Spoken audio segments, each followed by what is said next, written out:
It's Adam here for PC Monitors, and in this video I'm going to be taking a look at the ViewSonic OMNI VX2728J-2K. As usual, this video accompanies a written review, and you can find a link to that in the description of the video, alongside information about how you can support the work that we do. Be aware that liking the video, subscribing to the channel if you haven't already, they're nice ways of showing your support as well. As a video, be aware that what you see depends on my camera, depends on the processing done by my video editing software, depends on the processing done by YouTube, and ultimately, and very importantly, it depends on the screen that you're actually viewing the video on, so it doesn't accurately represent what you'd see firsthand using the monitor.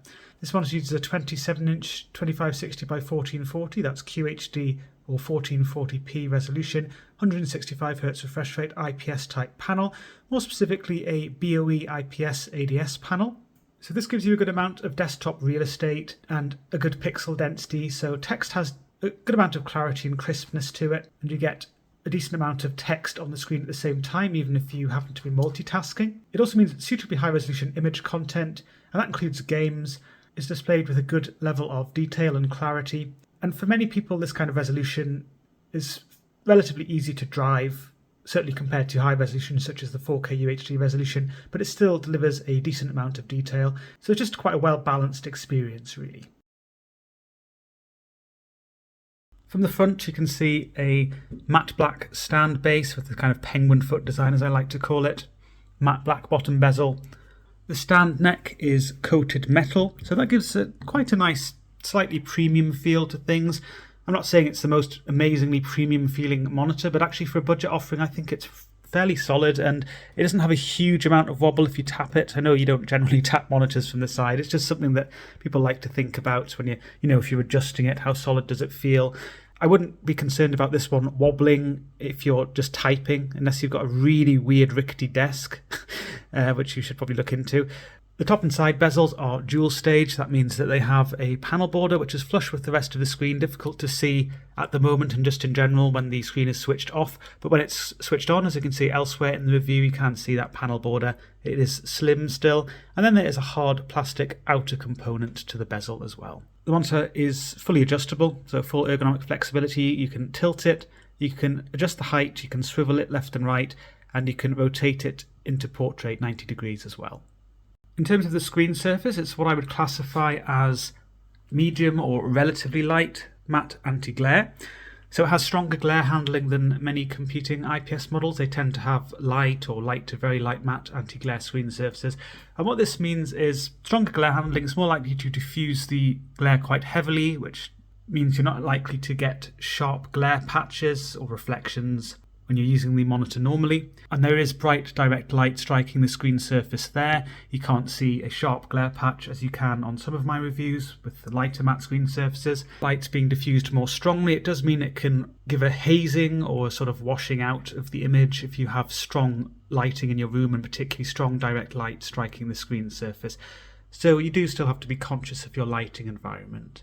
At the rear, mainly matte black plastic with a light grey ViewSonic logo at the top. The stand attaches by 100 by 100mm VESA, and that means you don't have to use the included stand. You could attach an alternative VESA 100 compliant mount or stand solution instead. The monitor has integrated speakers. You can see the little grills there, left and right. They're just basic low-powered speakers, explored a little bit in the written review. There's a little clip-on cable tidy clip. You can take that off if you don't want to use it or you don't want it there. You could technically use this little gap at the bottom of the stand base if you prefer, or you could use that in addition. Depends how you want to do things. There's also a K slot, and that's located to the right if you're viewing the monitor from the rear, or the left side if you're viewing it from the front, just at the bottom there. The ports face downwards. There's a DC power input, so the monitor has an external power brick. You've got two HDMI 2.0 ports, DisplayPort 1.4, and finally you have a 3.5mm audio output. So in terms of the capabilities of the ports, I talk more about that in the written review in the features and aesthetics section, but basically you get the full 2560 by 1440 at 165Hz or 180Hz if you're using the overclock feature via DisplayPort. You also get support for HDR, you get support for adaptive sync. That's without the overclock, so up to 165Hz with adaptive sync. You can use NVIDIA's G-Sync compatible mode or AMD FreeSync Premium.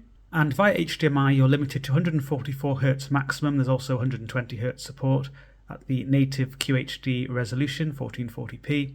and you also get HDR support, and you get adaptive sync in the form of AMD FreeSync Premium. You can use VRR and HDR at the same time as well. Just be aware this monitor doesn't have a 4K UHD downsampling mode, so it won't accept a 4K UHD signal.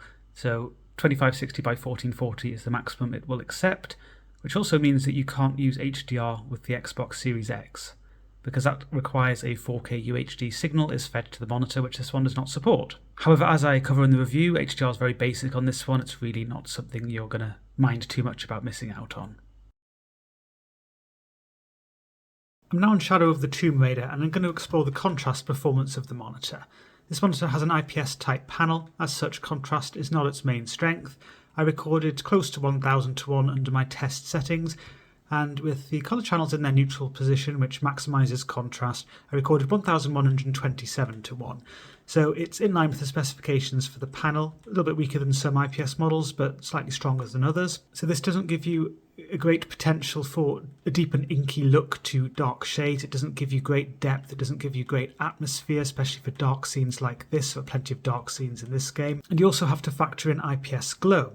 And this is observed mainly towards the bottom corners of the screen, but you can also see it towards the top depending on your viewing position. And this is a haze which lightens up the screen towards those corners in particular, and it does eat away at the depth and atmosphere.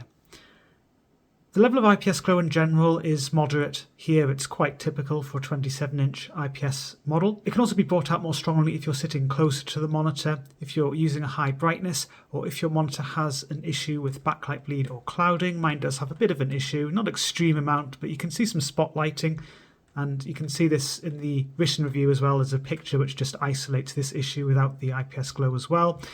And that can bring it out a bit more strongly, and it can just be an issue to be aware of in itself. But this backlight bleed does vary between individual units, and really as far as these things go, not terrible on my unit, just something to be aware of. The strength of this monitor though, with its IPS type panel, is the gamma consistency. So aside from those regions affected by IPS glow, the level of detail for dark shades is well maintained throughout the screen. If you compare that to a TN model, I know they're less relevant these days, but there are some floating about. They have an obvious vertical gradient of detail, where there are differences in perceived gamma depending on how high up or low down the screen you're observing. VA models, more of them about, they have issues where there's so-called black crush centrally, where the perceived gamma is too high for dark shades, and that blends things together too much, and they sort of blend into a black mass. And further out, peripherally, you can get unintended detail, and that's because perceived gamma can be too low. But this monitor has very nice consistency in that respect. I've now brightened the room up a bit. It's not bright by any means, but it's brighter than it was. It was pitch black before. And this just takes the edge off that IPS glow, and it makes the less than stellar contrast a bit less noticeable. That's not to say it looks perfect and OLED-like or anything in these lighting conditions. That certainly isn't the case, but it just makes the issues less obvious than they are in a darker room. With that in mind, if you like to sit in a dark room or you find yourself sitting in a dimly lit room, I would recommend bias lighting, so some light behind the monitor, just to help with perceived contrast. It can also help with viewing comfort. Observing the brighter shade and thinking about the screen surface, this monitor has a reasonably smooth screen surface for matte anti-glare. It certainly isn't as grainy as some models I've looked at, and particularly when you consider it is what I would classify as a relatively light or medium matte anti-glare screen surface. As I mentioned earlier, the level of graininess isn't too bad, and it doesn't have a sort of obvious layered smeary appearance in front of the screen or anything like that in front of the image, so you're not so aware of the screen surface, but it does have less direct emission of light in general than lighter matte screen surfaces and certainly glossy screen surfaces. And as I mentioned before, it's more likely to have heavy diffusion of ambient light from the room, which can flood the image or haze it up a bit, but by the same token, you're less likely to get sharp glare patches. So overall, I think most people will quite like the screen surface used here. I'm now on legom.nl, the tests for viewing angles, and I'm going to talk about the colour reproduction of the monitor. So the Legom text, that would ideally look blended grey throughout the screen. It looks quite blended in this case, but it does have a bit of a green tint higher up and a slight orange tint lower down, but it doesn't have strongly saturated flashes of red or green or orange, or shifts between them if you move your head a little bit. So that indicates a relatively low viewing angle dependency to the gamma curve of the monitor, as you'd hope for from an IPS type model. The purple block always looks odd in the video, but to the eye this is a pinkish purple, fairly consistent throughout the screen. It appears very slightly pinker towards the bottom right corner, but that's more of a uniformity issue on my screen. I can see that if I move my head further back and keep it quite central as well, but it's only quite a subtle shift really. The red block appears a fairly rich and consistent red throughout the screen, very slightly duller towards the extreme side edges, very slightly though. Some IPS models are actually worse than this, they have more dulling, and certainly if you compare to VA or TN, much more consistent here on this ViewSonic. The green block, that appears a saturated yellowish green chartreuse throughout the screen.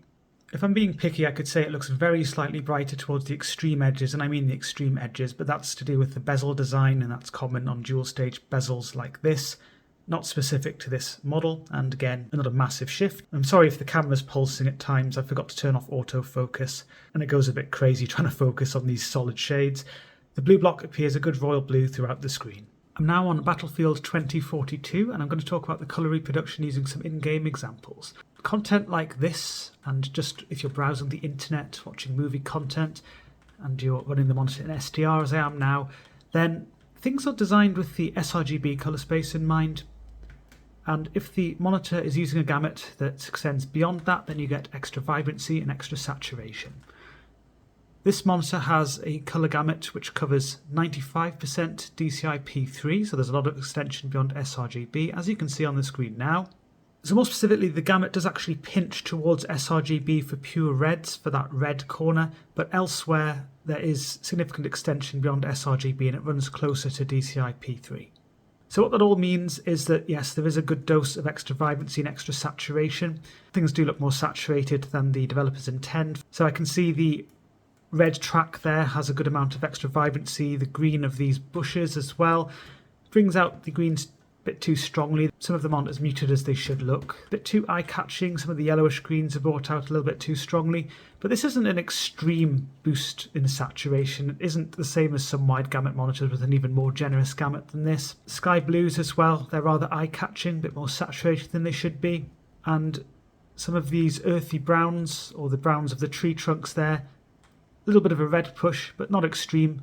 And also if you look at skin tones, on some monitors people's skin can look sort of sunburnt, but where you're looking at regular content designed for the sRGB colour space.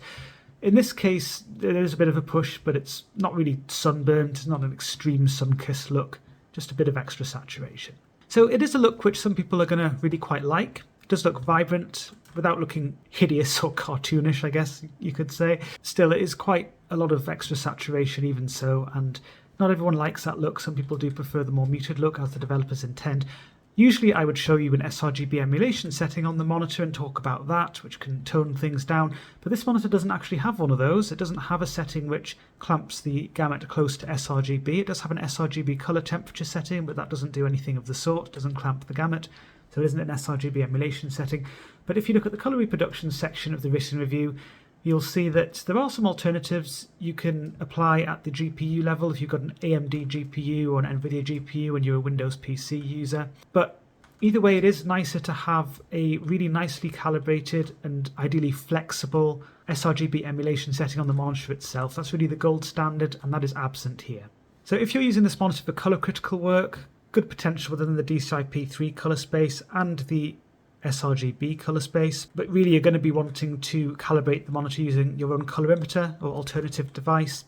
I would recommend that regardless of the monitor and how nicely calibrated it might be within given colour spaces. It's certainly going to be helpful in this case. For those interested in colour accurate work within the Adobe RGB colour space, this monitor isn't particularly good for that because there's only 87% Adobe RGB coverage, which isn't enough for accurate representation within that colour space. But as I said, good potential within sRGB and DCI-P3. Of course, full DCI-P3 coverage would be even better for work within that colour space, but 95% is pretty good. Actually, it comfortably exceeds the 90% specified for this model as well. Just the final thing to be aware of, the strong colour consistency will work in your favour if you're wanting colour accurate work, so accurate representation throughout the screen. If you're just generally observing the monitor, then it's nice to have this level of consistency as well. It allows the monitor to have its vibrancy maintained well throughout the screen. So that pink shade there, for example, looks nice and saturated even when it's right at the edges of the screen. If you look at a VA model, for example, where the pinks might look pretty punchy centrally, it often will look more faded, less saturated towards the edges of the screen. This model doesn't have that same kind of degree of saturation shift. I'm back on Shadow of the Tomb Raider and I'm running the monitor and the game under HDR. This monitor only offers basic HDR support, so I'm not going to spend too long going through all of this. I'm running with an RTX 3090 and NVIDIA RTX 3090. I have also tested via HDMI, it was very similar. I'm using DisplayPort at the moment. I haven't yet tested with my AMD GPU, but I'd expect it to be very similar. If there are any differences, they will be noted in the written review in the HDR section, but I wouldn't expect anything. Either way, very basic HDR experience. So, what happens under HDR? Well, first of all, I should mention that you can't change much. Under HDR, you can't really change anything of particular note, such as brightness, for example, or the color channels or anything like that. But you do need this little setting in the setup menu called HDR. You have to have that set to on. And that's actually a bit annoying because if you have that set to on and you're using the monitor under SDR, then it blocks off a lot of your settings again. So you can't change things like brightness or the color channels. It's okay in the sense that if you only have one set of settings used for SDR and you don't really need to change anything, then you can just leave HDR set to on in the menu. Then when you go to SDR, it will remember your settings that you had selected before setting HDR to on for SDR. So if you've got a nice set of settings, you've got things set up as you like, and you can just leave them be. But it is annoying having this toggle. But yes, when it comes to HDR and this, there's nothing you can configure, and it doesn't matter what you set before activating HDR, by the way. It doesn't change how things look. There's no point in showing you those nice little luminance graphs as I often show you to show you the brightness at different window sizes and all of that, because it doesn't matter on this monitor. It just keeps the backlight at a steady pace, which is similar to having the monitor set to full brightness under SDR. I measured 270 nits. Doesn't matter what's going on the screen, the white is going to be 270 nits. So there's no local dimming going on to enhance the contrast. There's not even any dynamic contrast. So even if there's a lot of darker shade on the screen, it's keeping that backlight at a high level. It doesn't give you good depth or atmosphere at all. And I will show you some scenes where it's much darker, like the scene that I showed you in the contrast section, and talk about this a little bit more, or just demonstrate it, because the look it gives is really nothing like it should be under HDR. One advantage of HDR is that it uses 10-bit color processing, and that is useful under HDR because it can help the monitor put its gamut to good use. It can also help with the luminance and tone mapping precision, but the luminance precision is irrelevant in this case. I've just mentioned why. It doesn't have precise backlight control anyway, so that's entirely irrelevant. But it does still mean that you get an enhanced nuanced shade variety, so you get a greater variety of closely matching dark shades, which can give a little bit of a natural uplift of detail. But again, remember that the depth of those dark shades isn't where it should be at all, so it doesn't really complete the look at all. I'm now on that scene on Shadow of the Tomb Raider that I showed you in the contrast section. I've tried to adjust the camera to represent what I see by eye quite accurately. It's not entirely perfect, but basically you do actually see this ridiculous flooded look. It looks quite like that by eye as well. It doesn't look at all as it should. Don't really need to say much more about this. So jumping into the water now, as I like to do, and I talk a little bit more about the bright shades. The bright shades aren't particularly bright by HDR standards, again 270 nits, so the glint of light on the water surface there, not particularly eye-catching, doesn't really stand out as it should. Same for the light streaming in from above there. Yes, the 10-bit colour reproduction gives you some advantage in terms of smoothing out gradients, more natural progressions of shades, greater variety of very closely matching bright shades, but you're really too limited with the bright shades there because of the brightness or lack of brightness, so you don't get the full dynamic range there either of shades, so it really doesn't complete the look at all. And these medium shades, they don't really have the depth they should either, a lot of these, but they don't look too bad, these medium shades. I mean, they don't look as flooded as I have seen on some models, even though the depth is lacking a bit. But when it comes to the colour reproduction, the colour gamut, it's put to pretty good use, 95% DCI-P3 as I mentioned. The developers under HDR, they're targeting DCI-P3, ultimately Rec 2020, a huge colour gamut, which this monitor doesn't come close to fully covering, but to be honest, most monitors don't. But with good DCI-P3 coverage, the gamut being put to pretty good use. What I would say is that some of those greens don't look quite as lush as I'd expect given the gamut, so it doesn't seem to fully use the gamut in the green region, but they don't look washed out again, they look fairly vibrant. But even if the colour gamut was used perfectly, The colour gamut isn't as wide as some models which have more Adobe RGB coverage and therefore more Rec 2020 coverage as well, and that will really help bring out some of these cyans and green shades more strongly. But either way, regardless of the gamut, again, you don't have the luminance precision to really add a bit of extra depth to some of these shades as well. The backlight's just on a little bit too strongly here to really give things the look they should have. But with the colour gamut being put to more appropriate use, you do get less of that oversaturation. For example, to Laura's skin, it looked a little bit sun-kissed before under SDR. I know I didn't show you this game under SDR, but I certainly have observed it. And the coppery tones of the rocks here, a bit overdone, a bit too reddish really under SDR, more toned down under HDR, more appropriate. And just for a little bit of variety, I'll just look at another scene, and again focusing on the colour reproduction. So the red's there, fairly vibrant, and again the green's reasonably vibrant overall, but again the scene just doesn't have the sort of dynamic look it should, and there's just a lack of depth generally. And when I look at the sky, lack of brightness. I know that's not strictly to do with colour reproduction, but of course everything's important under HDR. You really look at things not in isolation but all together. And whichever way you look at it, this really is just a very basic HDR experience. It's not something which you're going to want to use a lot on this monitor, but it is something which gives a bit of a different look to things, so it can be nice for a bit of extra variety at times. I'm now on Battlefield 5 and I'm going to talk about the responsiveness of the monitor. So I've got the monitor running at 165 Hz, the game's running at a good solid 165 frames a second, so I'm pushing things well here. This is a 165 Hz monitor, although it does have a 180 Hz overclock option. I'm not really going to use that, and it doesn't really matter if I did use it. You wouldn't be able to see the difference on the video anyway. But this does give a little bit of an edge, and I do talk about this in the written review. But as I say there, and actually show you there, it's a slight difference. The other thing to be aware of is the overclock feature isn't guaranteed to work. It does depend on your GPU, and it also locks off VRR support, variable refresh rate, which most people like to use on monitors like this. If you want to squeeze every last ounce out of the monitor in terms of its refresh rate capabilities, then yes, you can use that overclock setting. It's there for you to use. But most people really are probably going to want to use VRR and just stick to 165 Hz maximum. Don't feel too hard done by. There's really not a huge difference between 165 and 180 frames a second. And Hertz. So with that said, yes, there is a significant difference here between 60 Hz and 165 Hz. So the monitor is pumping out up to 2.75 times as much visual information every second as a 60 Hz monitor, or this monitor running at 60 Hz, 60 frames a second. So this brings two main advantages. One is that it improves the connected feel. That describes the fluidity, the precision you feel when you're interacting with the game. It's also important to have low input lag to really aid that connected feel, and this monitor does. It has exceptionally low input lag.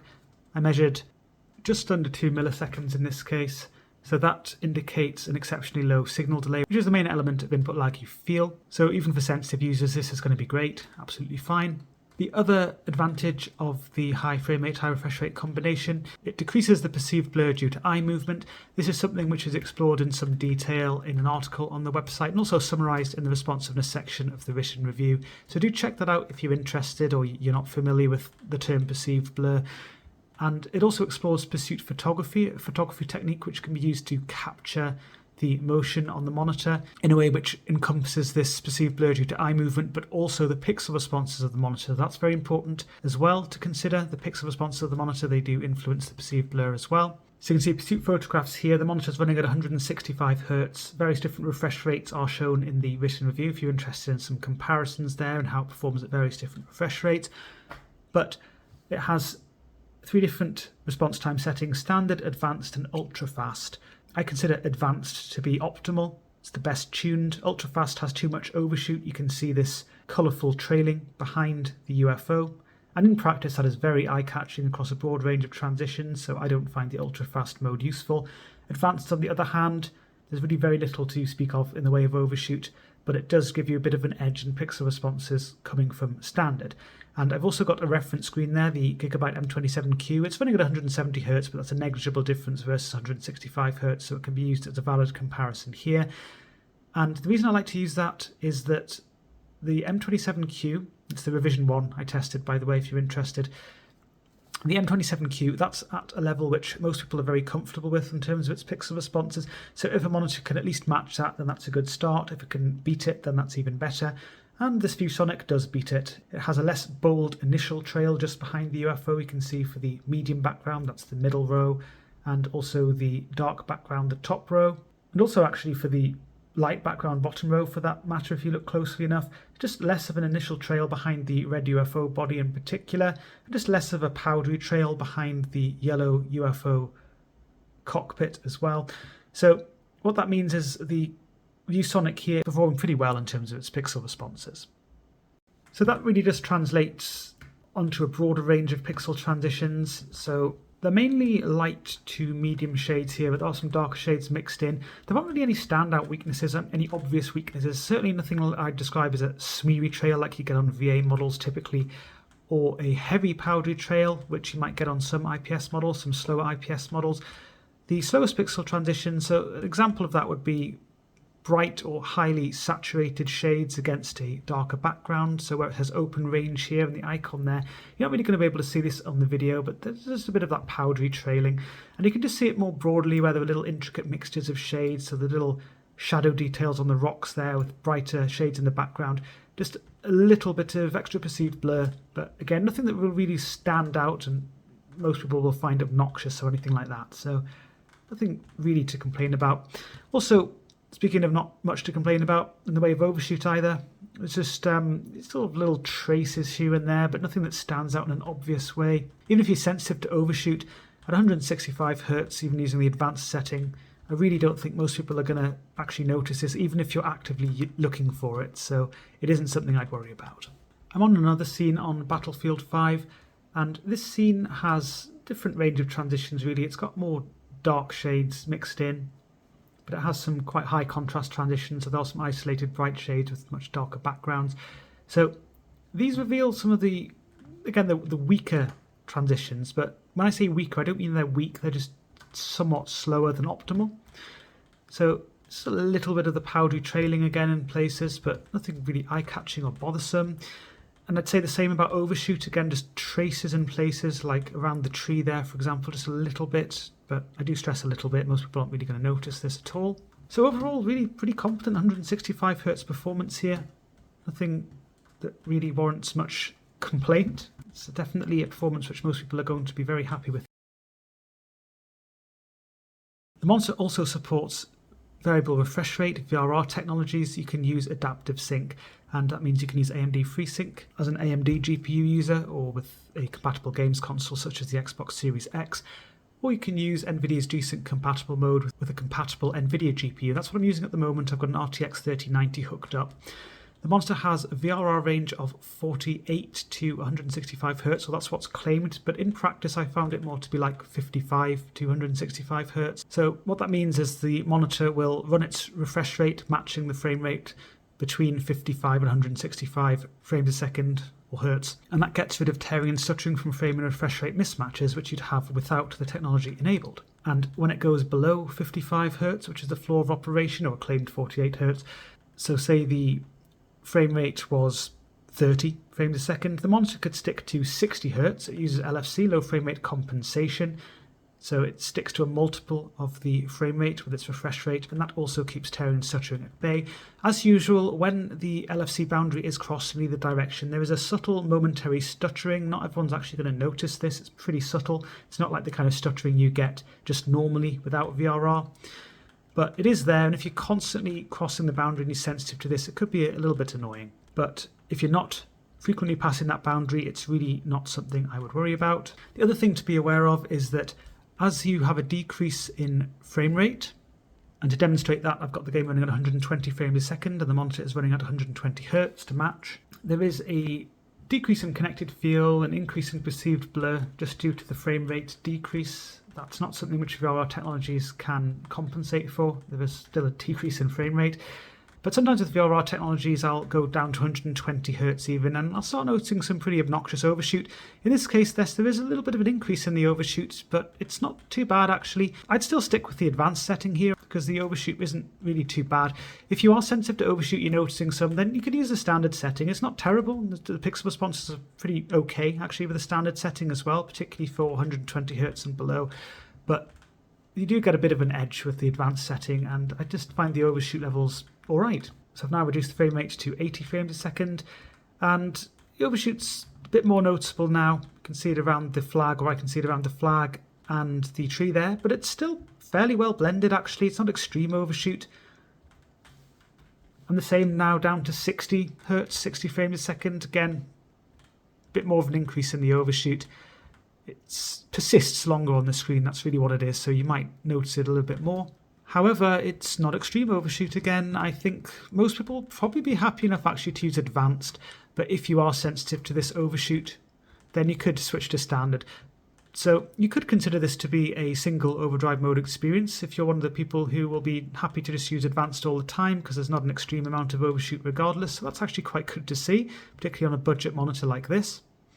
And by the way, I am sorry about the weird little interlaced patterns you can see at times. That's just moire from the camera. I'll switch over to the standard setting for response time, and I can see a little bit of an increase in that powdery trailing, but to be honest, at 60 Hz here, it's actually a pretty competent performance using the standard setting, and there's really no overshoot at all to speak of now. Remember, it's 60 Hz. I'm running at 60 frames a second at the moment.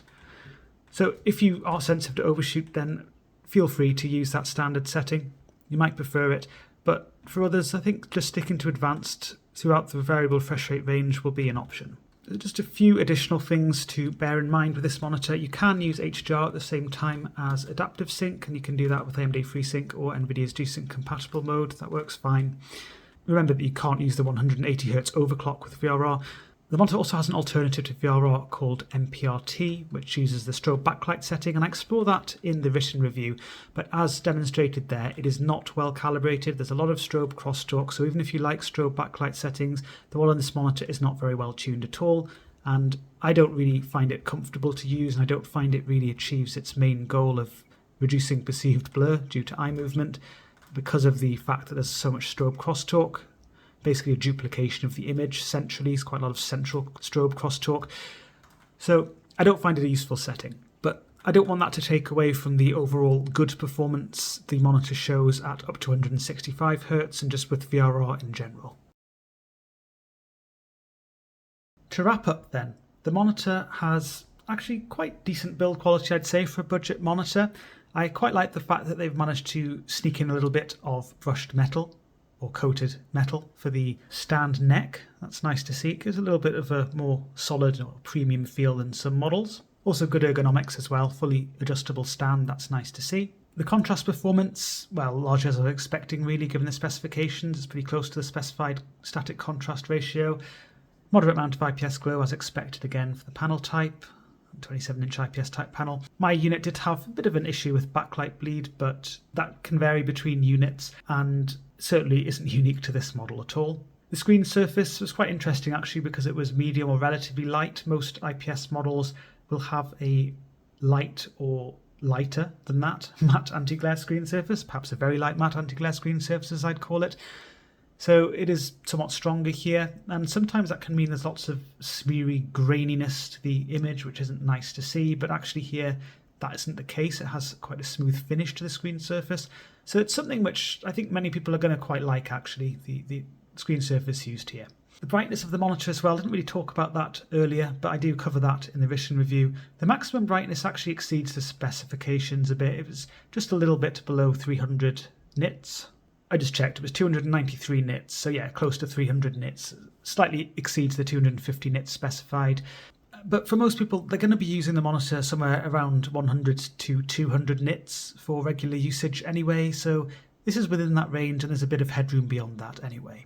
In terms of the colour reproduction, vibrant colour output, pretty generous gamut, 95% to DCI-P3, which also exceeds the specifications. It doesn't have an sRGB emulation mode though. I would have liked to see that. I do like to have a nice flexible, ideally, and well calibrated sRGB emulation mode. This one doesn't have one of those. There are alternatives at the GPU driver level if you're a PC user with an AMD or NVIDIA GPU, but either way, I'm not saying that is necessarily a substitute for a well-calibrated and flexible sRGB emulation mode. The monitor has good colour consistency as well, as expected for the panel type. No significant weaknesses from a normal viewing position. I would say the viewing angles are a bit weaker than some IPS models, but by that I mean the off-angle performance, and I explore that in the viewing angles video and comment a little bit on that in the written review. But I do often find that actually with BOE IPS ADS panels, they're not quite as strong as some when it comes to viewing angle performance. But I have to say that compared to some of the earlier BOE IPS ADS models I've used, the colour consistency from a normal viewing position is perfectly fine on this one, and that's certainly improved compared to their earlier iterations of the technology. HDR on this monitor, really nothing to write home about. Very basic HDR experience, very limited luminance by HDR standards, no local dimming, not even any dynamic contrast used. It just really sticks to a level which is similar to full brightness under SDR all the time. So not impressive in that respect at all, but still decent colour gamut, and you can have some benefit from the 10-bit colour reproduction. Just gives a different look to things. So HDR is something you might like to use just for a bit of visual variety, and is supported here, but don't expect a great HDR experience. The responsiveness of the monitor was impressive overall, good convincing 165Hz performance. VRR worked well as well, and you could consider this to have a single overdrive mode experience if you use the advanced overdrive setting and you're not super sensitive to overshoot, but I wouldn't say it's perfectly well tuned for the lower refresh rates because of the increase in overshoot. You might want to use a standard setting, but either way, there's sort of potential that there might be a single overdrive mode experience for you if you're not super sensitive to overshoot. That's actually nice to see. Certainly less extreme overshoot than some models will show. It's actually very good to see on a budget monitor. So overall, I think this is a nice monitor. It is one I can recommend. I think it's very well priced. The retail price, it's supposed to be around $250 US, but it tends to be on sale. I've noticed for a little bit below that, $225 at the moment. But even for its street price, let's say around $250, I'd still recommend it. I just think it's a nice monitor. It's well priced, good all-round performance, good responsiveness, vibrant output. If you like that kind of thing, you're probably going to like this monitor. Again, I would reiterate that I felt that the build quality was quite decent for a budget monitor as well. I'm not really going to draw any comparisons here. I could draw many comparisons, but there is a thread which explores various competing models, and I will link to that in the description. If you're happy to extend your budget, for example, you could consider the MSI MAG274QRF-QD. That's quite a special monitor in my book because of the backlight it uses, very generous gamut, so if you like really strong vibrancy, that might be right up your alley. Also, if you're using the monitor for colour accurate work within multiple colour spaces, DCI-P3, you want pretty much complete coverage of that, Adobe RGB as well, then that monitor does offer that kind of experience. And also emulation for various different colour spaces, sRGB, Adobe RGB, DCI-P3. It's nice to have. I know some people just like to switch between different looks or different colour spaces very easily on the monitor itself, and that is offered with the MSI model. And it's just a well-rounded performer with quite decent contrast for the panel type as well. But it does retail for significantly more than this ViewSonic. So, I mean, it's something to consider if you're happy to spend more. But either way, this ViewSonic, it stands on its own really in my view as a competent performer in the sector. So that's really all there is to the ViewSonic OMNI VX2728J-2K. Be sure to check out the full review on PCmonitors.info. There's a link to that in the description of the video, alongside information about how you can support the work that we do. Also be aware that liking the video, subscribing to the channel if you haven't already, they are nice ways of showing your support.